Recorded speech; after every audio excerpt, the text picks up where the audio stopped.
मैं doctor Indresh Dixit, consultant gastroenterologist, आवश्यकता gastro और गायनिक केयर। टॉपिक जो हमेशा पेशेंट्स चर्चा करते हैं, पूछते हैं, रिलेटिव्स भी पूछते हैं, चर्चा करते हैं कि हमको कब एंडोस्कोपी करा लेनी चाहिए। जो मोस्ट इम्पॉर्टेंट 10 कारण हैं जिसके लिए एंडोस्कोपी ज़रूर करानी चाहिए, उनकी चर्चा करूँगा। अगर हम कहें सबसे पहले कारण के तौर पे, अगर आपको लैट्रिन काला हो रहा है, लैट्रिन में से ब्लड जा रहा है काला, इतना काला कि जो एकदम हम रोड में इस्तेमाल होने वाले डामर या अलकतरे जितना काला, और आपका हीमोग्लोबिन में कमी हो रही है, तो आपको एंडोस्कोपी ज़रूर करानी चाहिए। दूसरा कारण अगर हम कहें, यदि आपको खाना घोटने में दिक्कत, खाना निगलने में दिक्कत और खाना घोटने के दौरान दर्द हो रहा है, तो आपको एंडोस्कोपी ज़रूर करानी चाहिए। तीसरा कारण यदि हम कहें कि अगर आपको रिकरेंट ओरल अल्सर्स हो रहे हैं, मुंह में बारंबार छाले हो रहे हैं, तो आपको एंडोस्कोपी ज़रूर करानी चाहिए।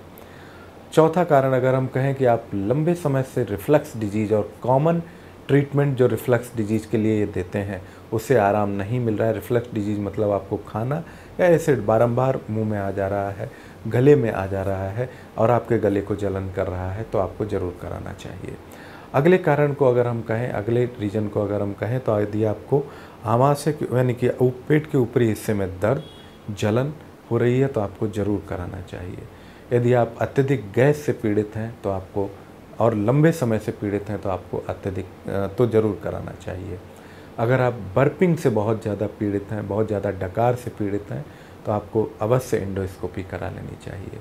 छोटी आंत की अगर हम बात करें, तो यदि आपको बारंबार वॉमिटिंग हो रही है, वॉमिटिंग फूड पार्टिकल्स के साथ हो रही है, तो आपको ज़रूर एंडोस्कोपी करानी चाहिए। यदि हम छोटी आंत की ब्लीडिंग की बात करें, तो लैट्रिन में कालापन या मुंह के रास्ते से होती हुई ब्लीडिंग के लिए भी आपको एंडोस्कोपी ज़रूर कराना चाहिए। तो ये मोटा मोटी 10 कारण हैं जो मेरे मन में सबसे पहले आते हैं, जो मैं कहता हूँ कि इनमें बिना सोचे आपको सबसे पहले एंडोस्कोपी करा लेनी चाहिए। और लास्ट में मैं कहूँगा कि आपको एंडोस्कोपी कराने से पहले निश्चिंत रहना है, रिलैक्स मोड में कराना है, 6 घंटे खाली पेट रहते हुए कराना है और बिल्कुल पेनलेस प्रोसीजर है, एकदम रिलैक्स मोड में कराना है। Thank you.